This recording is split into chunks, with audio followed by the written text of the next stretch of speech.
Lead-based paints were banned in the United States for residential use in 1978, but many homes built before then still have some lead-based paint. In fact, the Environmental Protection Agency reports there are some 34 million homes in the U.S. that have lead-based paint somewhere in the building. Unfortunately, lead-based paints are also one of the most significant sources of lead exposure and lead poisoning.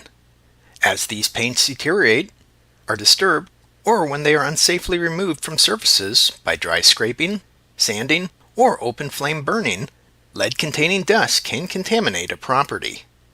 People can then be exposed by inhaling or ingesting the lead dust. These are all reasons why potential lead exposures need to be considered during renovation and remodeling activities in older homes and buildings. The EPA even requires any renovation, repair, or painting projects that disturb lead-based paints in homes, child care facilities, and preschools built before 1978 be performed by lead-safe certified contractors. In most cases, EPA's lead RRP rule does not apply to homeowners doing projects in their own homes. It's also important to recognize that depending on where a project is taking place, there may be various state or local regulations that deal with lead.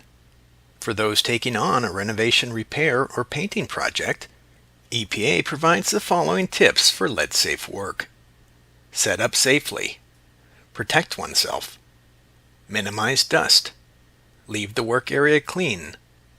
Control waste, and clean one more time. These are just a few of the many things to know about lead exposure risks associated with renovation and remodeling projects.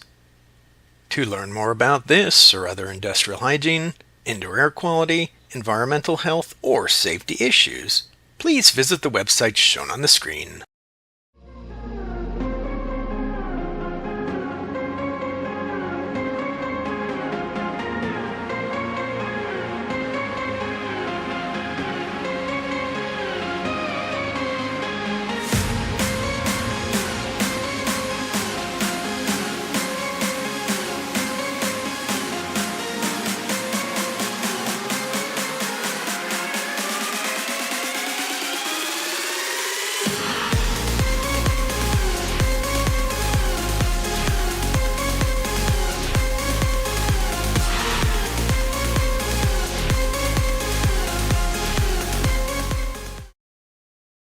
IAQ TV, the place to be.